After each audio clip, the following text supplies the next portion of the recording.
Welcome to the No Love Podcast, where we decrease tomorrow's divorce rate today by teaching singles and couples alike how to experience love on purpose and not by chance. I'm your host, Edward L. Fairley, accompanied by my wonderful, lovely co-host, Michelle Larkin. Michelle, say hi to the people. What's up? It's Thursday. Let's get it in. All right. So first and foremost, we do clearly, you know me, God Family Business. We have a late show this evening because of God Family Business. I just got back home, and actually Michelle just got home, but I just got back home. My daughter had a fundraising orchestra event at Barnes & Noble's. So that's where I'm just getting back home from. Of course, I had to be there to see my baby girl do her thing with her violin. And Michelle was at an event as well. So we literally text each other. She texted me. Was like, hey, can we do 8? I'm like, yeah, that's perfect because I'm just leaving the event. She said, I'm leaving the event too. So it just worked out that way. Of course, we didn't want to go another Thursday back to back, knowing that it was Thanksgiving. So we were not here last week. So clearly, God Family Business.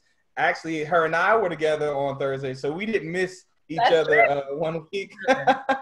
She came by the house, her mom, and we had a great evening that ended my wife and I's Thanksgiving on a great high. So I really appreciated you stopping in and you and mom doing what mom does, dropping those nuggets of wisdom and just blessing my house.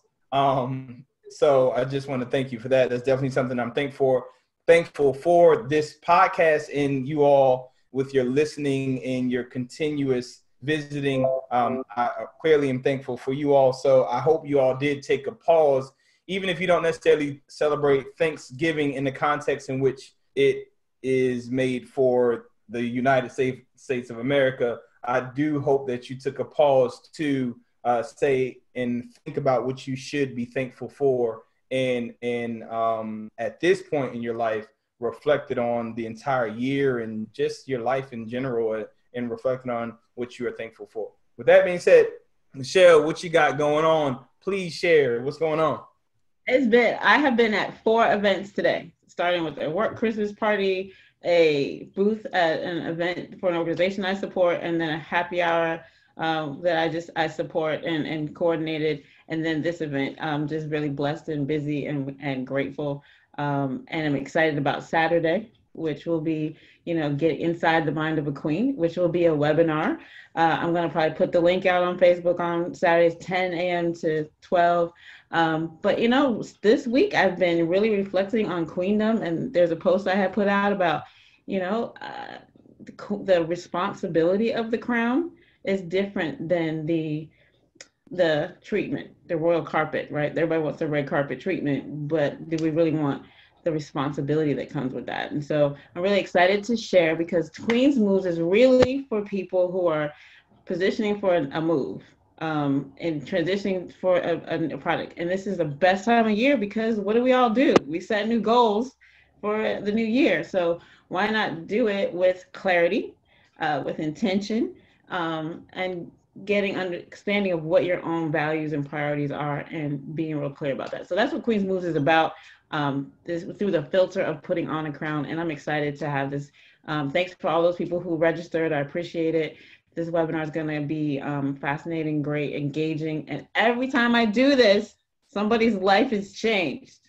And every time I do this, somebody comes back with a testimony that, oh my goodness, what we talked about, I did it. I made that happen. So I'm just encouraging people to join, register. You can check my page, queensmoves.net. But that's what I'm doing. I'm excited. Like, I'm already ready for 2020. Like, I'm already. I saw the post on your page and I almost felt like envious that I wasn't the queen. Like that, like I posted on your wall, that teaser was just great. It really made me feel like, oh my goodness, I don't want to miss this. I want the information. So if you are a queen or an aspiring queen, a princess, I highly recommend you signing up for it. Again, just that post alone makes me feel like I'm missing out on something. And I don't really have the right tools in order for me to be able to. I get that a lot. So I'm trying to figure out a way to reposition it. because the queen mentality is this. The king has a slightly different intonation or inclination to it, but the idea of getting clear and being understanding what makes you tick, what are your priorities based on, why are you motivated, and what are your barriers to, making the next step. Those things are male or female. I just happen to have, built this based on having ministered or worked with women. But, I've actually gotten people like, why can't I come? So I'm like, I might be like, why not? You know, Well, I mean, it makes people that can come feel. It makes the people that can come feel important, and they are. So when you have the show, when I can come, just let me know, because I definitely will attend. Oh, the cup. Y'all see the cup? Hey. Because I'm petty. Petty Eddie is what some people call me. So the cup is definitely back because it gets on some people's nerves. And sometimes I like to do that. But actually, I did say that this cup would be back. I'm not going to just get rid of the cup. This is last week, right? Like last time somebody had sent you a gift. And exactly. So exactly. As the new ones come, if you all send them, I will definitely shout you all out, let you know that I am using them. I don't want the world thinking that this is the only type of cup that I drink from. I have so many of these cups because I do like the tea from the Chinese restaurant that produces or that gives the tea in these cups. There's one lady that really, really does not like that I use this cup. And every time I get a new Chinese cup, I take a picture of my Chinese food with my cup and I inbox her. She knows who she is. So actually, this cup is actually perfect for this show. And because I've gone back to a default setting, so to speak, and I'll elaborate more on that in a moment. So it's intentional. Anything that I do, to be perfectly honest with you, is going to be intentional, but I do like my cups. And if you haven't noticed, I'm drinking juice today. And it's not because I want to. It's because I'm out of water. I thought I had another gallon of water, and I went to go pour it, and it was not there. And my wife was like, well, we have juice. And I'm like, But I did put some juice in here. So that's what's in here. Some passion fruit juice. But that's what's going on here. Let's dive into this topic. It's been a whole week that I've missed you all. This is a very important topic. It does align with the transition from our previous topic, which was #9, which is just the truth. How we typically go to a default setting, male, female. We kind of elaborated on how we're pretty much the same. How we are supposed to be raised or whatever, as far as a male or a female, these roles and things of that nature that cause us to not realize how similar we are and actually cause division as opposed to collaboration. Those things were addressed and we spoke to those things. But I also wanted to address or go a little deeper in this particular post, which is called Similar Isn't the Same. Say it again. Similar isn't the same is the topic for tonight. I will kind of give you a little foundation of where I'm headed by sharing a couple of things. One is a poem, and then the other is pretty much an introduction to get into the topic. The initial one is what I'm gonna start with is a poem, which is my wife's favorite poem. You'll find out why that is in a moment. It was a poem that I wrote several years ago, maybe 2012. I don't know. It's something that came to me and I felt the need to express. So I wrote it.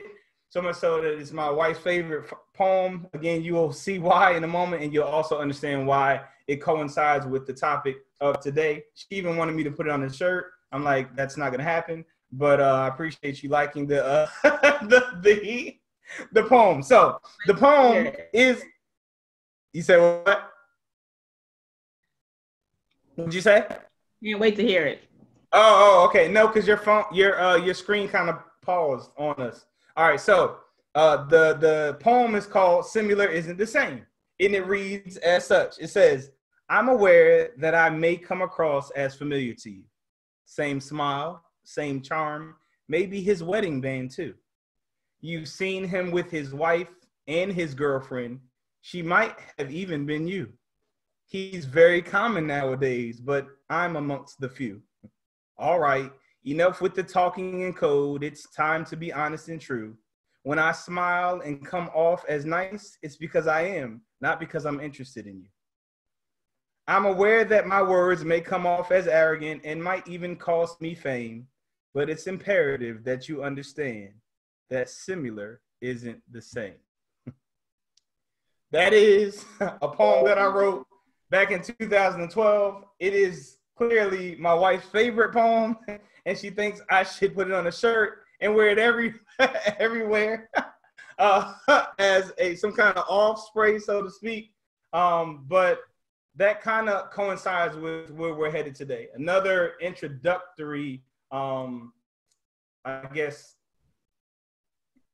backstory that I'll share would be a perfect segue into this, which is typically not often lately, and I think it has a lot to do with the climate of his life because of things that he said at the moment. But prior to recently, and I think it's because people are just trying to make sure that they don't offend me. Every time someone would see me and say that I look familiar, or they would look at me with some kind of familiarity when they saw me in the store, on the streets, or something like that, and I didn't know them, I could tell, and they would say something real. They'll say, did anybody ever tell you? Anytime anyone starts with, did anyone ever tell you? I always say that I look like Malik Yoba. For those of you who are new to or younger generation, ever since I was young and New York Undercover came out, he's also in Why Do We Get Married? He was the husband of Janet Jackson. This man is someone that I've been, I've been cursed with looking like, especially at this point in time, because apparently there's some controversial conversation that's being had from statements that he's making. I'm not getting into all of that, but I shared the whole controversy and the controversial conversation that is being had about him, because I'm saying that's, I think, why people don't say it as much now as they used to in the past prior to his current his current situation. I just got a hashtag New York Undercover on my comments. That's why I'm laughing. So I share that story to say this. Not one person has assumed that I was him.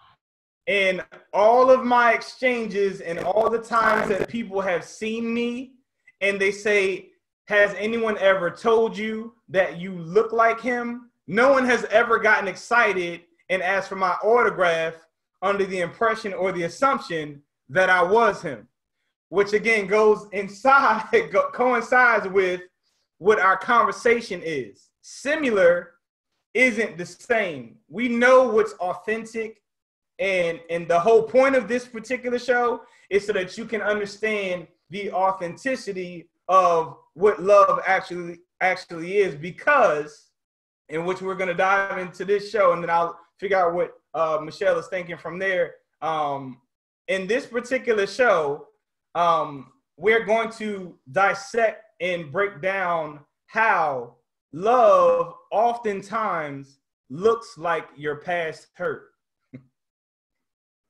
The experience of love is going to oftentimes look like your past hurt.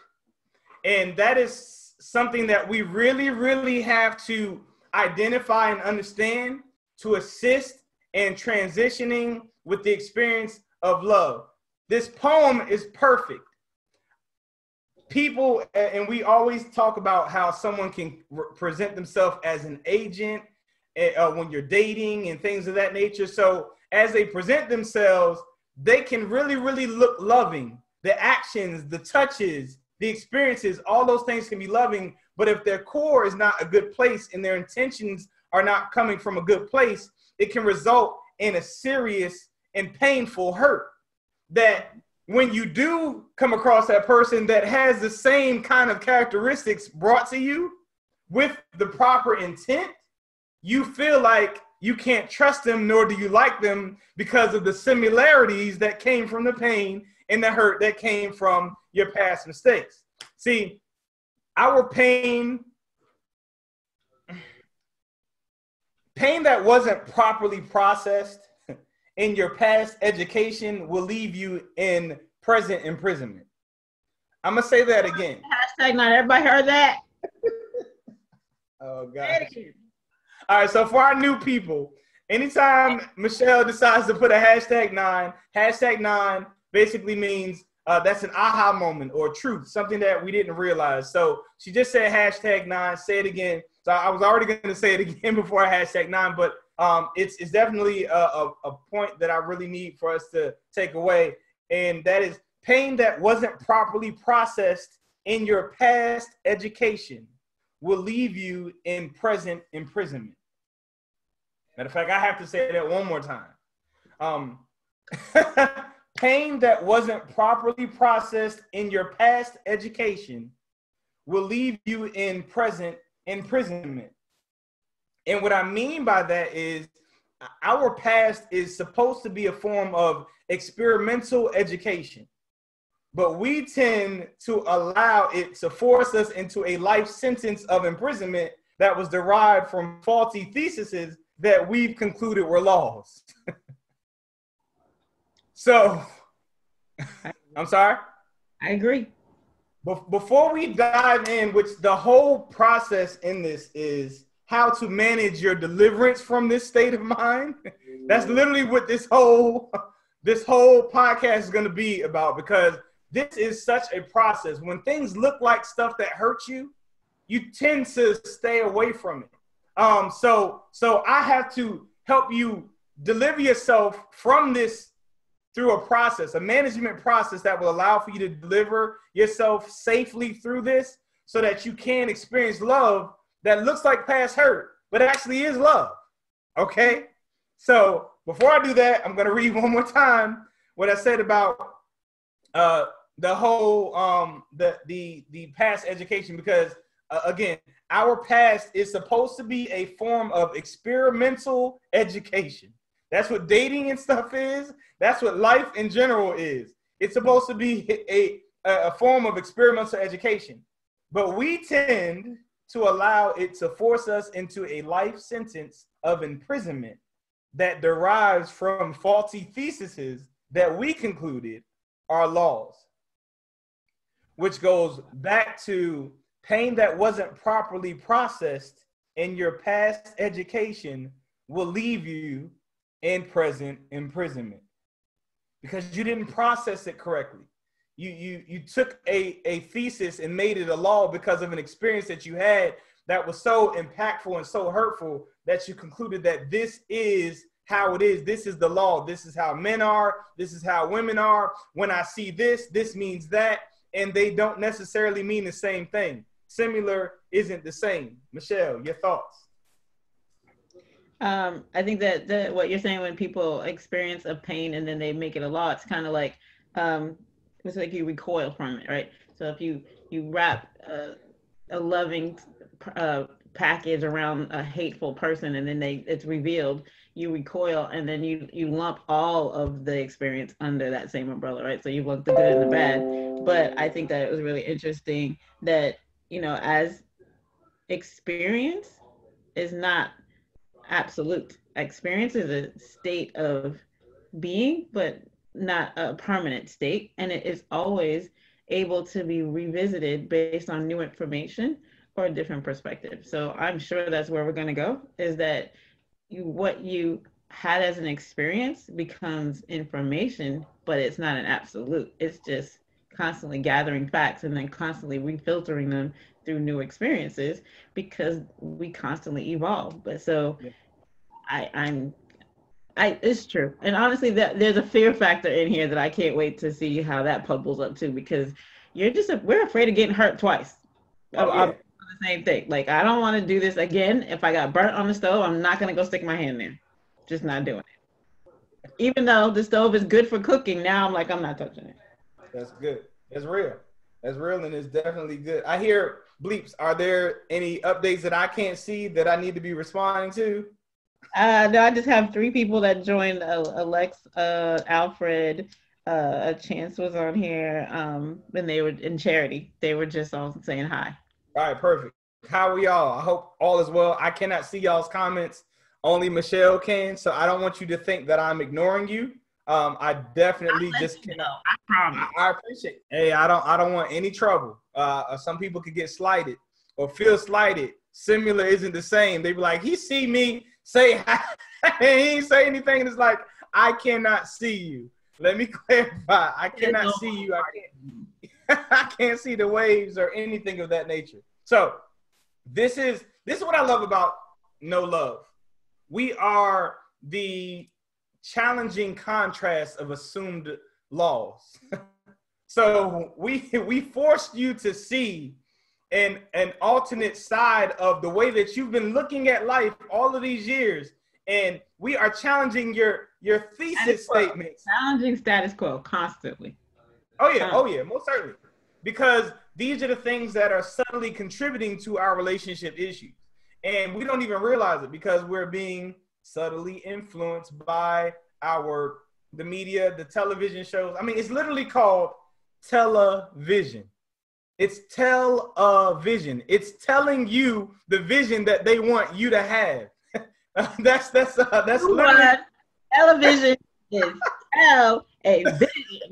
So they're telling you the vision that they want you to have about relationships, life, your exchanges, all of that. So just be mindful of what you're consuming, which we will definitely talk about that later on in this particular podcast. It's not going to be long at all, but I definitely wanted to help you all to manage the deliverance of this state of mind because, again, typically we make responses or we respond according to what we see and, of course, what we feel and what we have felt based off what we saw that looks exactly like what we're experiencing right now. This is why we get nervous. Something don't feel right. I've seen this before. Last person touched me like that. This is how it ended. So I'm not saying that this process is going to prevent you from being hurt again, but it definitely will allow for you to be more equipped at testing your theories when it comes to having a new exchange, a new person that you're dealing with, and also to kind of challenge the way that you're thinking or the assumptions that you've come to before making irrational or inaccurate decisions. So managing the deliverance of the whole similar isn't the same issue that you may be experiencing. First thing is you have to feel. I can't stress that enough. You got to feel. And the crazy thing about it is that's contradictory to the whole point of people not dating because they don't want to feel. You got to feel. You got to feel as an indicator, though. You don't feel as I would say an influencer. Feel as an indicator, but not as an influencer. Don't allow what you feel to influence your decision making or your action that comes from that feeling. Acknowledge the feeling. Oh, that took me off, or that made me mad. Feelings are information, but they have to be combined with evidence. So feelings are triggers, and it's kind of like if you feel off, you know that's something that you need to investigate further. So so I think that what you're saying is that feelings are like your sixth sense or just your intuition are good, but they have to be followed up with additional information and digging a little deeper. Don't just that it's not absolute. Well, see, that's easier said than done because our feelings are predicated on past experiences, which are our evidence. Your feelings. Revalidate because you. I agree. Revalidate. I agree, and this is why it's very dangerous to make a decision based off of an emotion. So emotions are triggers, but they're meant to be indicators and things that cause you to start using your mind to assess the situation and as to why you came to that conclusion. So a good example of that is actually my wife was telling me about this just yesterday. One of her friend's daughters went out to drop her friend off, was heading home, stopped at a stoplight, and at the stoplight, she gets a tap on her door, and it's a guy with a gun at her window. Says, "Get out the car." So she panicked, but she also thought, wait a minute, what is this orange thing at the tip of this gun? So the person tried to rob them. First it was fear, but then it was like, but what is this orange thing? So it was a fake gun. And interestingly enough, I don't know where they're at or what their setup is. They have some kind of hatchet or something in the car. She grabbed her hatchet and lift that thing up, and the guy ran off. Now we're laughing. Informed decision to have a hatchet based on previous experience. Yeah. Now, let's be mindful of the current environment and day and age that we live in today. With all of the stuff that people are putting into their system, reading about the abductions, the robberies, the rapes, and all this stuff like that, it is very easy with that type of consumption to see that gun and be like, oh, this is my turn. Oh my gosh, panic, roll your window down, or for her to get out of that car. But because she was able to kind of be like, I don't know if it was the knock on, like, that doesn't sound like metal to windshield, or that sounds, I don't know what it was, but something made her come to and say, well, something's not right about this, this actual gun. But originally she was scared. She was definitely scared. But after she addressed the fact that she was scared, she also analyzed the situation and then noticed something that was a little off about the situation and then responded accordingly. And the interesting thing about it is, after she came out of her emotional state and assessed the situation, it helped her realize the orange piece to the gun, but it also gave her enough confidence to grab her actual hatchet or machete or whatever's in that car. Assessment and took an alternate ending. Ending to that scenario. Exactly, because if you think about it, if she really was thinking hatchet, she would have saw a gun and then carry a hatchet. That's not that. So it was the confidence in the orange thing triggered fallacy of the gun. I have to be scared. Yeah, the fallacy of the gun that gave her the confidence that caused her to not need to be scared about the situation, which in turn called his bluff because she lifted up the hatchet and he ran off.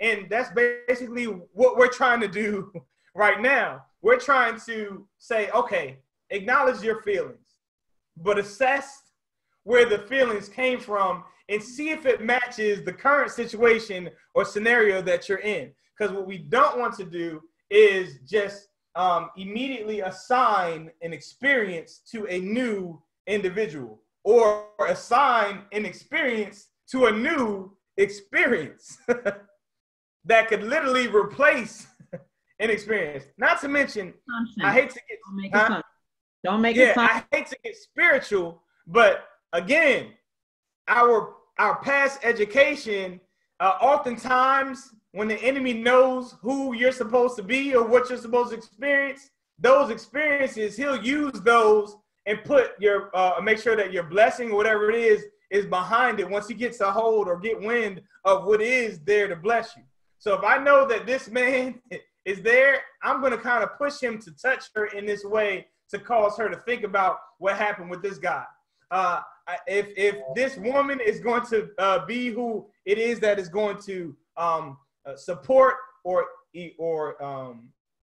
maintain the happiness that I already have, I'm going to cause or amplify a gesture that uses the scenario. I'm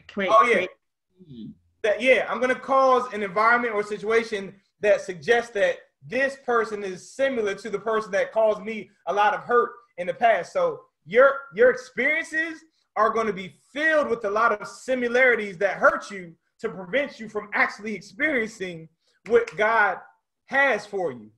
but I see you writing and I see your hand on your chin. So go ahead and share.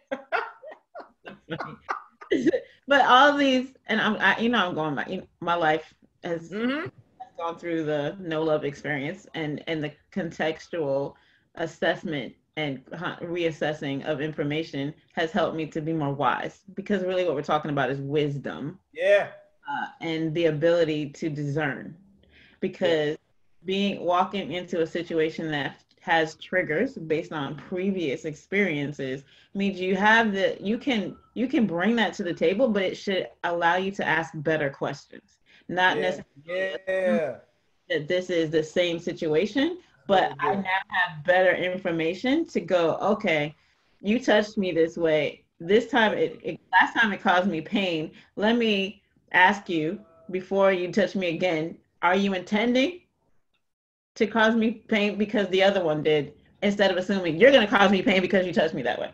But that's wisdom of experience, not necessarily assumptions and just ascribing to the new experience the same situation.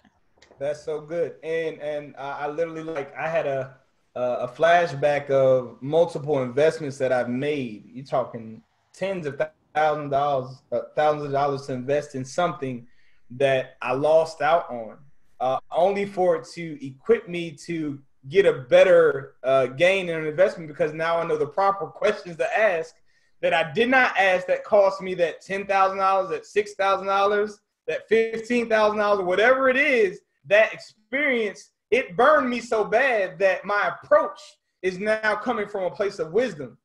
It's just like, and you, the perfect word is discernment.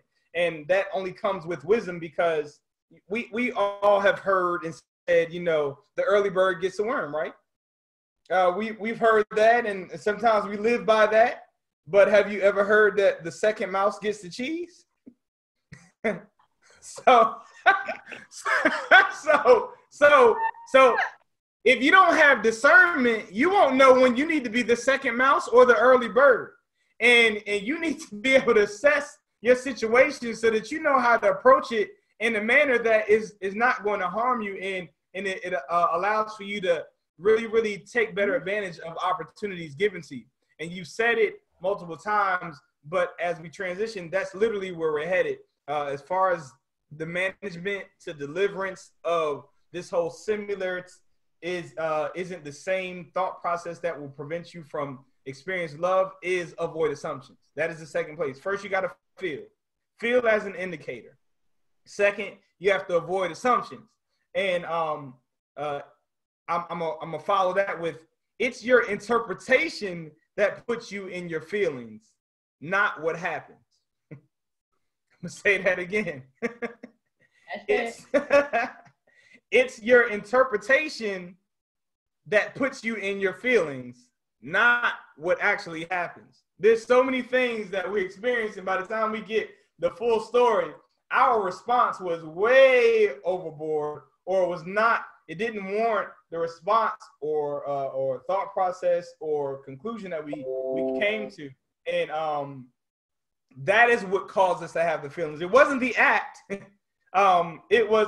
I'll give a good example. I have a lot of people that get mad because some guy hit on them, only to find out that it was because the guy was unattractive. That they were offended that he or she hit him. So it wasn't it wasn't the what happened that offended them. It was how they interpreted. They could have interpreted that that's very kind that this person likes me, but instead they chose to say, okay, this person's ugly. Can't believe they had the audacity to come to me and try to come at me, and they got offended because of how they interpret it, as opposed to saying that's a compliment. Sorry, I'm not interested, and moving forward. They went off. Now on the flip side, there's an attractive person that pays them no mind. And they're offended. I got all dressed up. I look good. And how dare him just disregard me, act like I'm not. And it's the same person. The same person that was just offended. The same person that was offended. on both situations. Similar actions, they're both hidden on you, but depending on who it is, it's not the same. Exactly, most certainly. And we talked about the whole coffee situation. There's so many things that will cause you to come to a conclusion about your feelings that have absolutely nothing to do with what happened, which is imperative, or the reason why you should avoid assumptions. What's your thoughts? So I was thinking about how the interpretation is really based on how much control over what you're trying to be, who you're trying to be, than being impacted from the external part, right? So like for the example of the person who's getting hit on by somebody who's not attractive being offended, there's some perception of yourself that you're bringing to that experience, and your control over that perception is what I'm talking about when I talk about the mind of the queen. Like, who do you believe that you are, and what are you bringing to the table before you start to add all this other baggage and information and feeling? Because that does impact how you react. If I believe I'm valuable, I'm going to react differently than if I feel I'm unvaluable. Exactly. So I'm saying that it's, and I thought also it was interesting while you were speaking, I thought to myself, similar is built on an original. So like you're saying, like there's a decoy, this decoy that comes up before the real thing, which is the similarity may draw your attention away from the real thing, but you needed to be able to know what the real thing is to discern what's not real. So exactly, it's necessary evils in order for you to get to where you, like, you need to understand what's not true till you know what is true. You need to know what a false is, false positive, to know like what's positive. Yeah, just like when we started, I said no one has ever concluded that I was Malik Yoba. They always say that I look like Malik Yoba. It's never been, it's like, oh my gosh, can I have your autograph? I've never had that. But they always say I look like it. That's because they know and they understand the authenticity of who he is and what it looks like. And this is where we've been saying from the jump, the foundation of the triangle is to self-interest and self-love, to understand what it is that you're looking for, and to make so that these touches or gestures that look similar are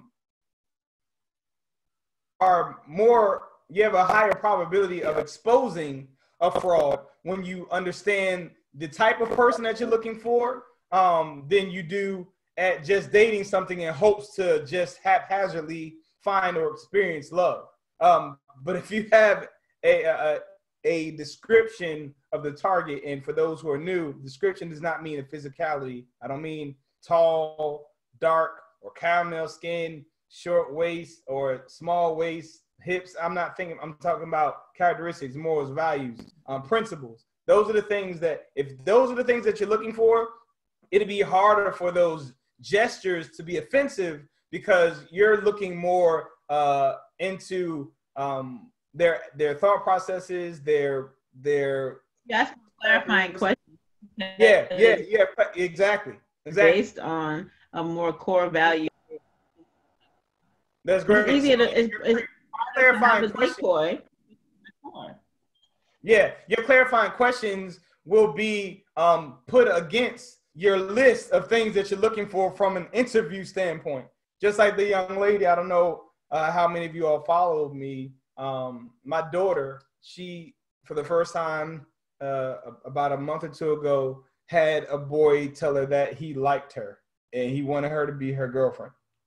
Now, this is my child, and I felt bad for that child. But my daughter's response was, "You've only seen me a few times.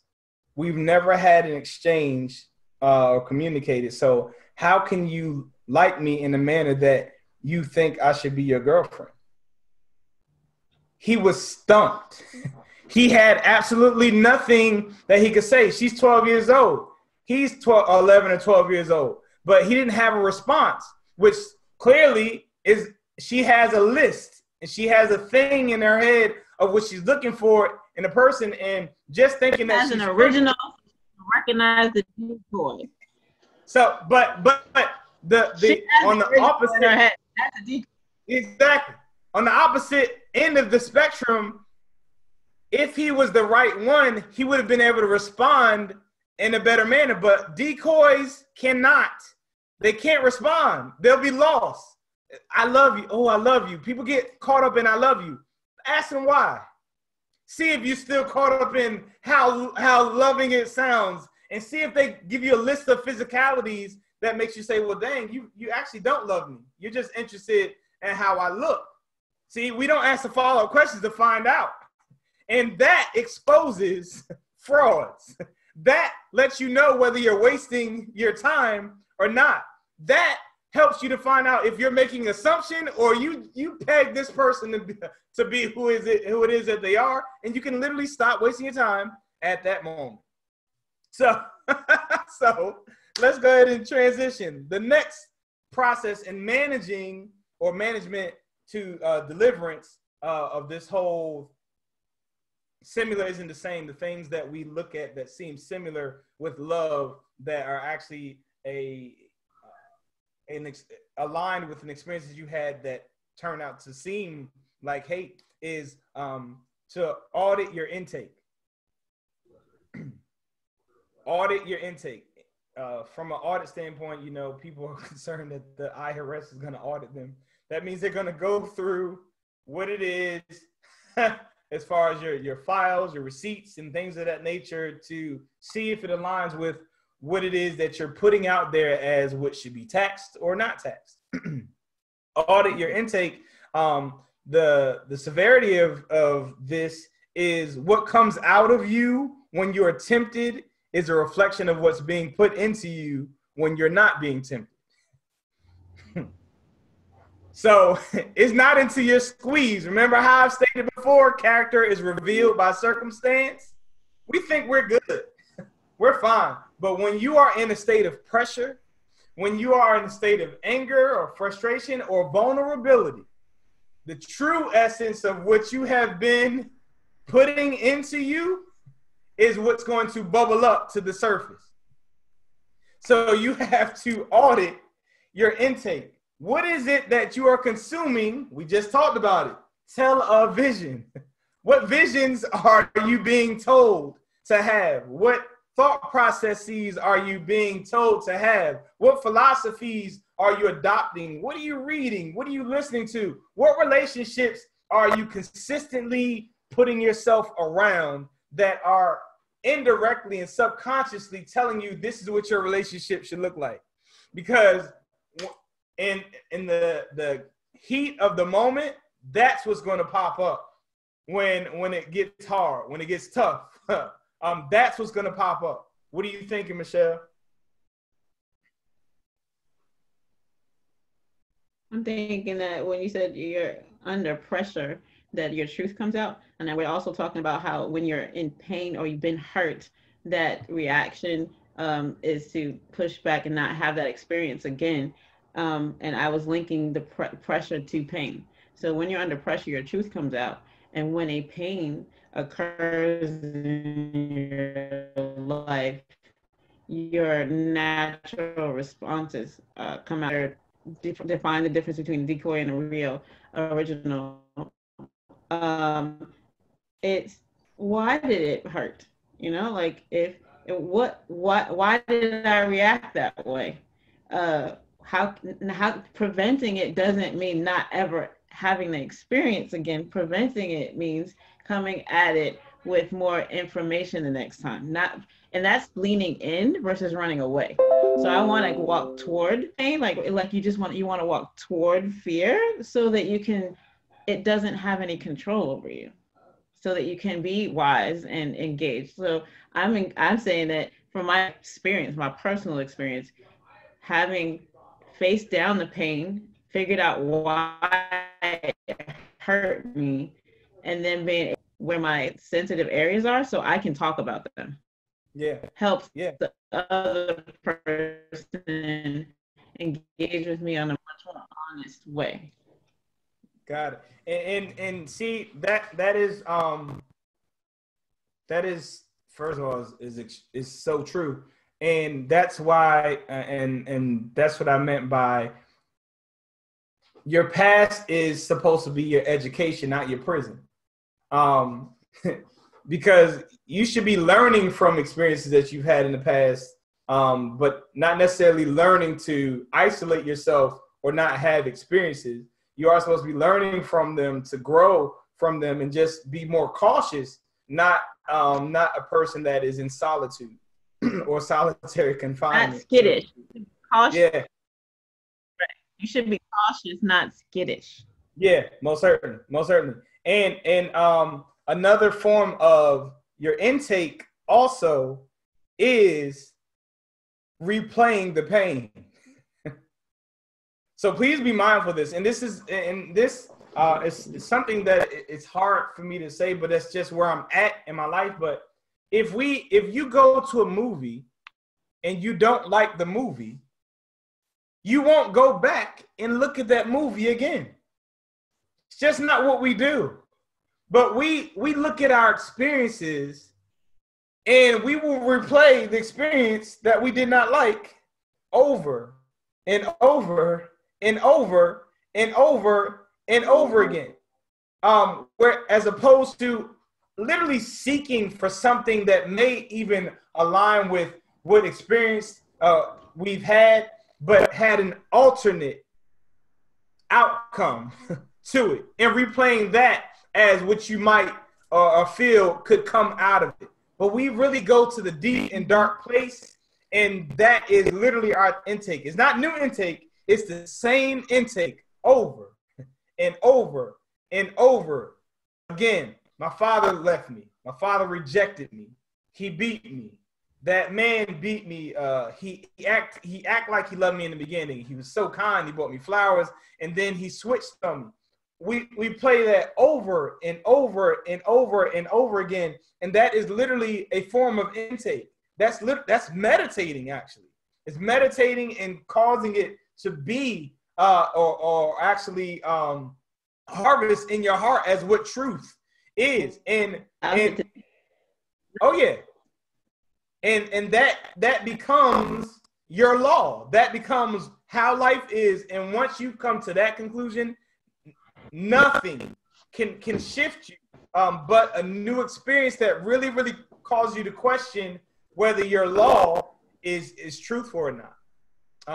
You got a lot of delays and pauses, so I'm having a hard time knowing how to respond to you. Right now, it's literally at a frozen state. You have anything before we transition to the last and final one? Oh, I lost your video, but I don't know if I have your audio still.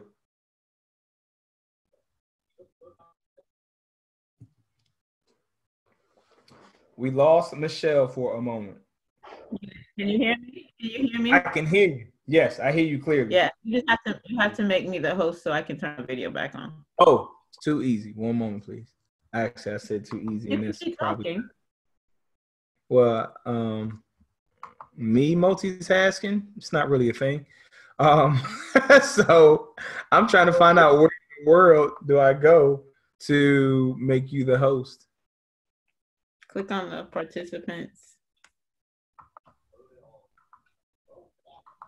More. Make host. Ha. Yes, I do want to make Michelle the host. Oh, I just felt empowered. You host now. You got it? Just to feel dead air. Never again will I do a show with juice. I'll drink tap water before I do that. My mouth has been so dry drinking this juice as opposed to doing water. It's probably TMI, but we'll get over it. But anybody, while we're waiting on Michelle, have any comments, thoughts, anything that you want to share? Oh, looks like you're slowly coming back. Oh, Tila J. She just said, replaying the pain. That's a thin line between the education of the past and imprisonment. No, actually, that is definitely no. That is. It's not a thin line between education of the past and imprisonment. That's literally imprisonment. Replaying the pain. that is what is going to literally, what's the word I'm looking for? Paralyze you and prevent you from moving forward because you're stuck in that state. So if you're consistently replaying the pain, everything you see, everyone you see is going to look like that particular pain, and you're going to respond accordingly, which typically is no response at all and a hardened heart. So that is definitely it's not a thin line between education of the past and imprisonment. That is imprisonment. That is solitary confinement. That is isolation. You have no kind of interaction with persons. You're just solely in your mind. And man, it's such a dangerous place to be in, and so many people do it, and they don't realize how powerful it is, but in the wrong way. I'm sorry? What did you say? Depression is triggered that way. Oh. Depression is triggered that way by dwelling on the same thing over and over again in a negative space. But the crazy thing about it is every feeling is triggered that way. Your happiness, your lust, your sadness, it's all from you mentally replaying things over and over again. Remember how we've had that conversation about sex getting bad, where it was great in the beginning? In your mind, when you're dating, you are replaying how sexy they are. You're saying yourself, you have a little mantra going on in your head about how sexy they are. And the same thing with you, with pain. Oh, that hurts. I'm not doing that again. She said, but doesn't it contribute to the experience? Most certainly. But contributing to the experience, I'm not saying to disregard the experience. That's how we already stated that it should allow for you to be cautious. But it will make that experience. You need to compartmentalize that experience. Don't disregard the signs that you've adopted from the experience, but make sure that you question a person that's putting you in a similar experience. And if you conclude that because of the questions that you're asking to avoid your assumptions, that no, this is clearly a person that is aligned, or their actions are aligned with the past hurt, then you transition. It says, I think I'm thinking of this in a different way. Never mind. Why would we say never mind? We need to get clarity. I definitely don't want you to leave with a thought, or someone else to have a thought that we leave you all in the dark about. This is the opportune moment to get clarity. This is the whole point of this show, to seek clarity. So while you're thinking about responding or not, I'm gonna go back to Michelle, but I would really, really like for you to try your best to find a way to elaborate on what your thought is so I can adequately respond to you, okay? I would really appreciate that. Michelle, before we go to the last. No, I agree with you. It's about getting clear, and simulation, or things that are similar, is very much like the game, the no love simulator, is what we're kind of similar. Participating in the no love simulator is not having a relationship, but it is taking you through all of those scenarios so that you can practice what a appropriate response to things would be, and take back some control over your life instead of being a victim and having to kind of float through, right? And that's what the privilege of life brings us, is experiences that are to inform our future decisions. So yes, we have victories and we have failures, but all of those are lessons that are helping to inform the decisions that we need to for our next best move. And pain is an indicator. Pain isn't necessarily always to destroy and to kill. Sometimes it's meant to curtail or to provide an indicator that you need to adjust. And that's the wisdom, like you said earlier, right? So you look, there are similar love experiences. There are crushes. People have a crush. There's puppy love. There's,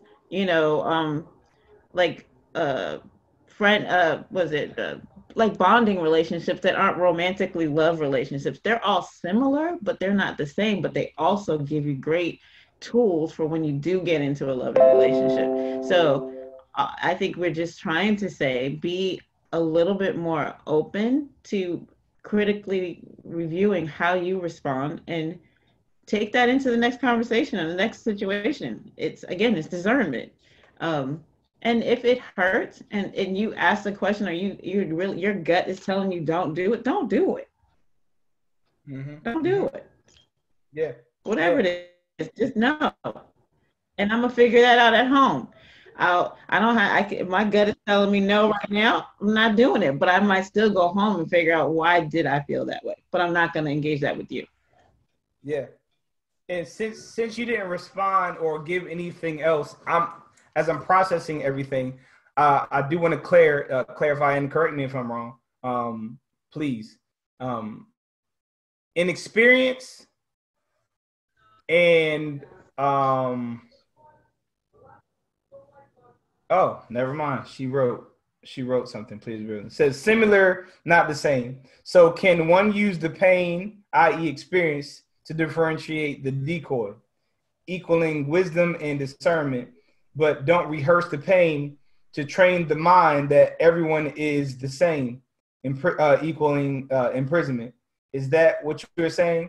Similar is the same. So can one use the pain experience to differentiate the decoy, equaling wisdom and discernment, but don't rehearse the pain to train the mind that everyone is the same, equal imprisonment? Is that what you're saying? Okay, that's a great question. All right, so let me read it out loud and then I'll respond to it. It says, similar, not the same. She says, so can one use the pain, i.e. experience, to differentiate the decoy, equaling wisdom and discernment, but not rehearse the pain to train the mind that everyone is the same, which equals imprisonment? Is that what you're saying? Yes. So the imprisonment comes from the rehearsal. The experience in the education comes from observing the experience. So an observation is not rehearsal. It's just taking a step back to assess what happened and drawing a conclusion. But if you leave that space and take that space with you when you leave, that is rehearsal. That is you living in the past. That is not you not even being present. That is literally you being in an older age, but whatever age you were when that particular experience happened. That is literally you not growing from that point. So it is okay to assess, and I would highly recommend you assess your experiences, which is what we meant by feel. You have to feel what you felt. Acknowledge that. But after you feel it, you need to assess why you feel that way, how did I come to that conclusion, and then we'll get to the last part of it. But you definitely need to avoid assumptions, so ask clarifying questions. We've had that in other shows. Then you need to audit your intake. Is there something that I've watched that caused me to come to this conclusion that I'm coming to that has absolutely nothing to do with him? Am I snapping, or I'm a little edgy because at work it's been stressful, and that's the case? She put a continuous victim. Now, some people like feeling like the victim, so they'll run with that.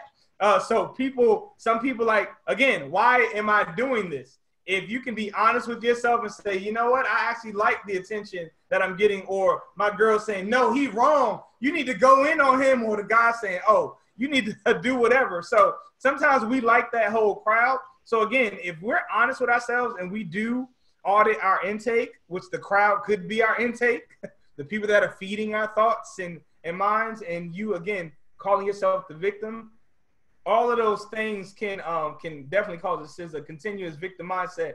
That was me for years. Wow, shaking my head. The fact that you can say that is ginormous. Like your wisdom, I can only imagine what a wisdom that you have just from that. But yes, replaying different things, especially things that you don't have the ability to actually ask the other person that you're accusing to clarify what their meaning or thought process or rationale behind their response. All those things could literally contribute to your isolation, your imprisonment, and your lack of ability to actually move forward in a truly loving relationship when it's presented to you, because you're stuck in prison in the past. So before I go to the last one, Michelle, you have any added things or thoughts? No, nothing. So let's go to the last one.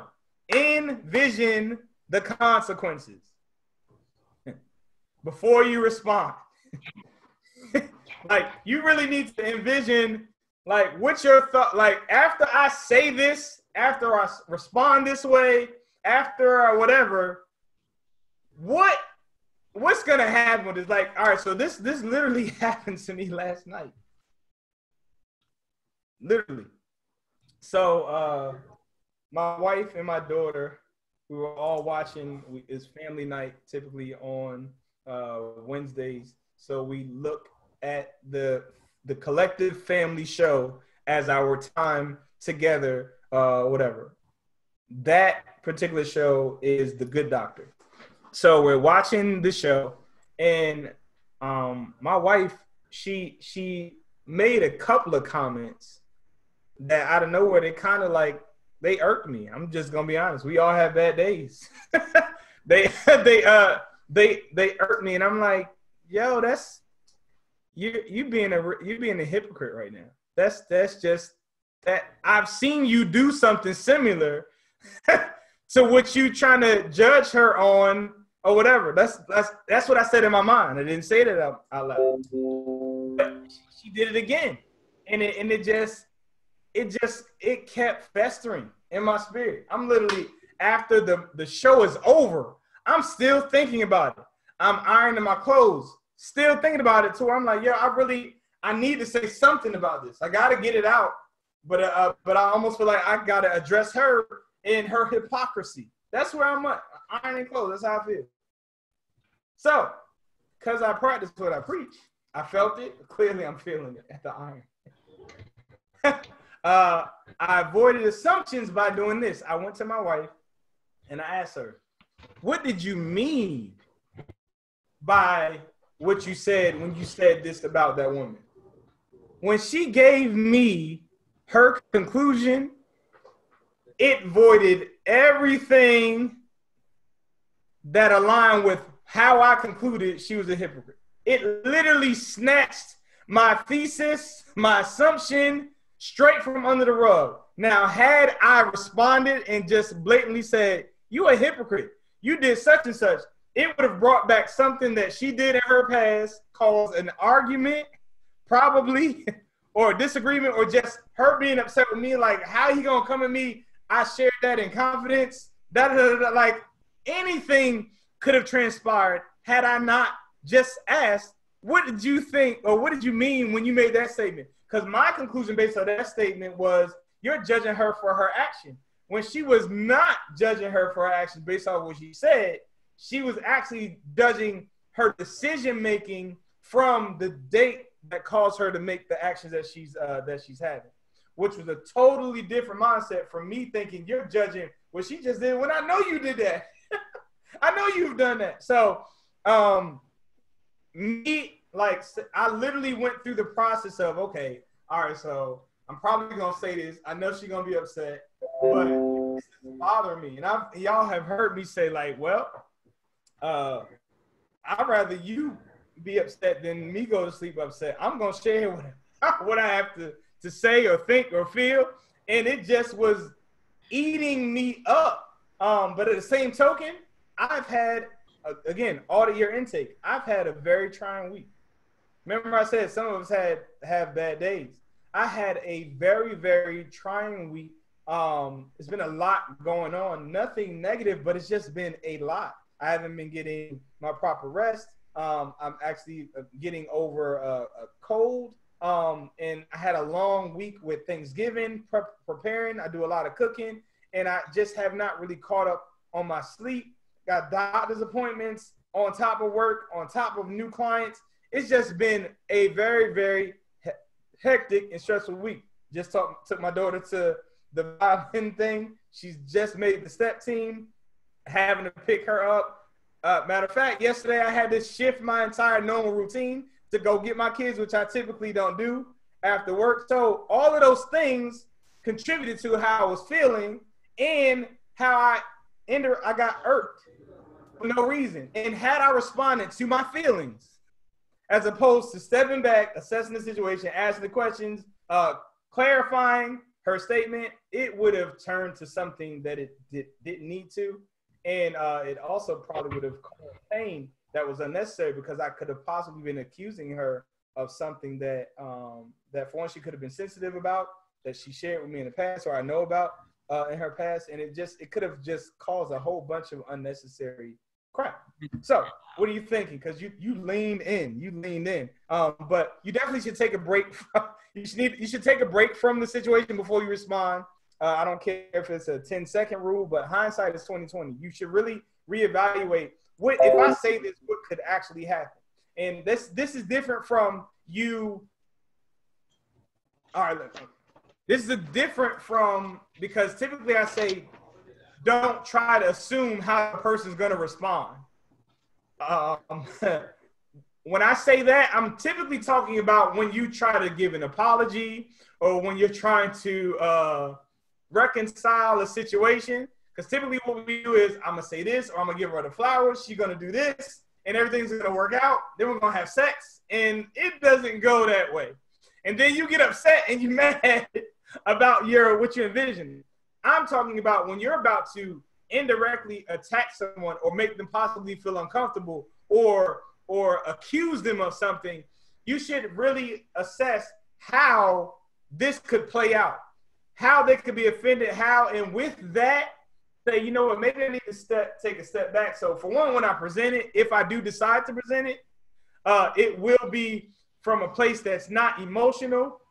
It'll be from a place of logic, and me being able to just share what it is that I thought, my viewpoints. But if you've done the audit, and you've done the avoid assumptions by asking questions, by the time you get to this place, you should be fairly sure as to whether you are going to respond to them accordingly or not. But you should still assess what you think is going to happen. But what you should also not conclude that I'm going to avoid conflict because I just don't like conflict. That is not something you need to go listen to the podcast about.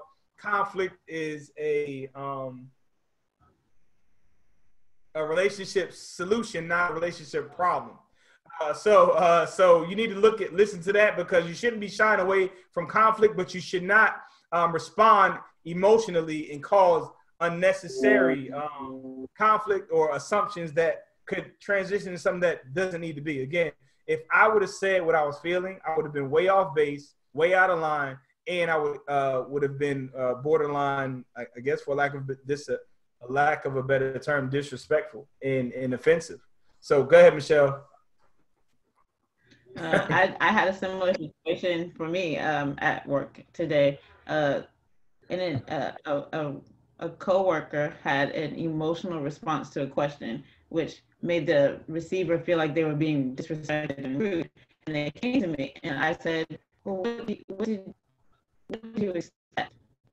Because did you look at the other person's situation? Did you step in their shoes? They were stressed. They responded with an agitated response, but they were stressed. Like, to your point, you had a lot of things going on. So one of the tactics I use in professional spaces is start with the end in mind. And I know anybody who's in negotiations, you know this.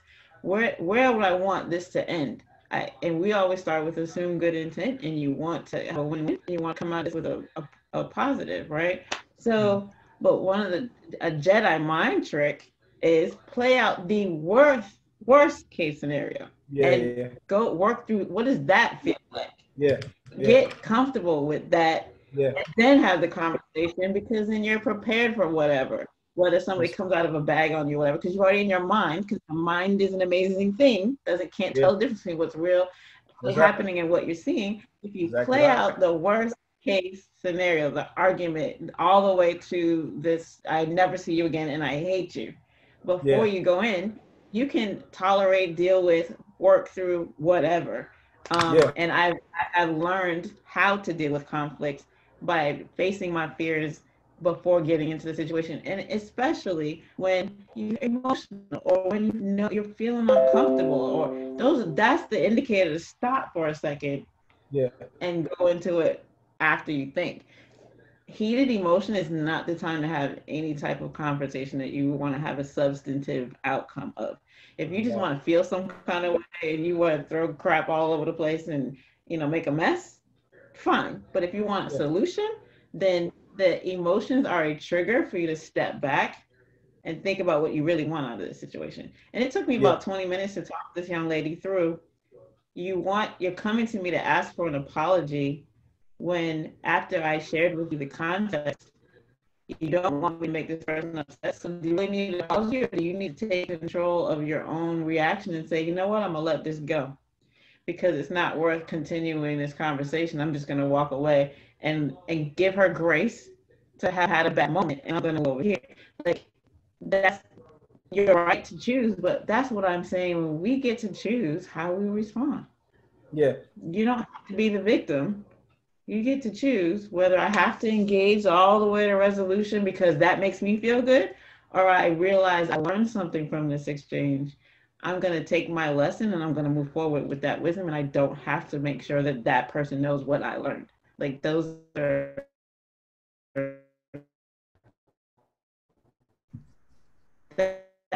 what comes from thinking through. And I think that's what's cool about similar being an opportunity to learn something. So I am a real one.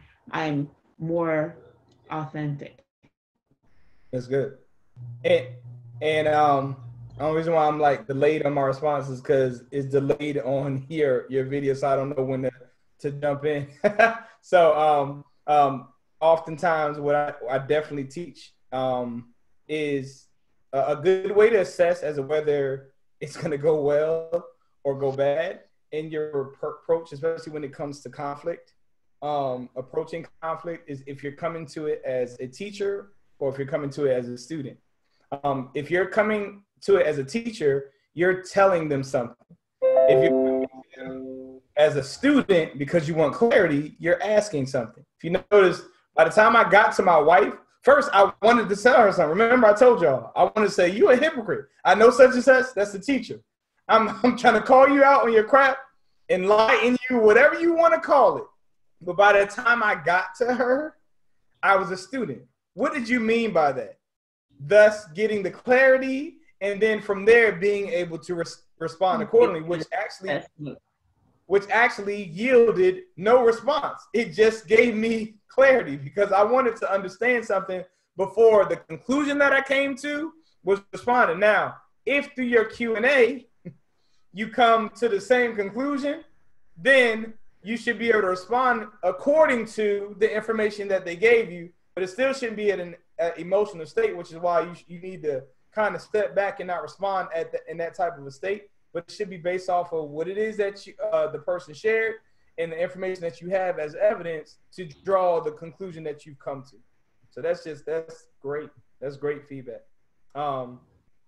Any questions, any comments, any concerns before we close out? Similar isn't the same.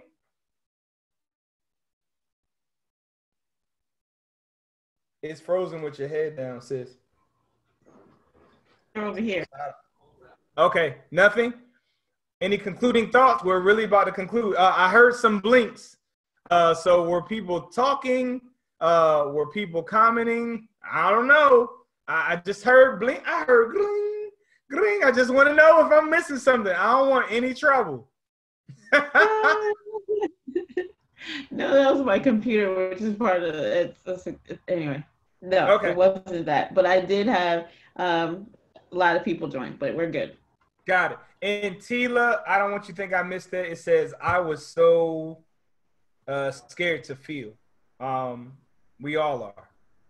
We all are. I know a story of a guy who he broke his finger so many years ago. And now his finger is it's pointed in the wrong direction. It's a bad looking finger. But they found out that it could be fixed. But in order for it to be fixed, it has to be broken again. And he's not willing to go through the pain that would yield him his finger being the way that it's supposed to be, because he's grown accustomed to it being just the wrong way. He is compensated for the things that he could not do, or you doing things a certain way to accommodate the finger. And that's often where we are. Like, this whole process is to show you that your finger is broken, or your heart's broken, or your situation is broken. And unfortunately, to get to a place where you want to be when it comes to this thing called love, it's going to be a lot of breaking and reshaping and reformatting your thought process and feelings. And it's going to be painful, again, temporarily, so that you can get to a place where you get so much love in your spirit that the things that come at you that typically will hurt you, they won't even faze you, because you're so consumed by what love really is, and you understand it in a manner that no hatred or anything that will try to penetrate it can touch you. And that's where I want you all to get, because remember, the young lady, it wasn't until she realized that the gun had the orange that she gained her confidence. And when you all realize what love is, the closing enemy that comes to you that does not have it, as soon as they come at you, you're gonna be grabbing your your actual machete or your hatchet or whatever, because you recognize what they're coming to you with. And that's where we want to get and be when it comes to this movement, this mission of my ministry, which is the No Love movement. With that being said, I don't want you to disregard the experiences that you had.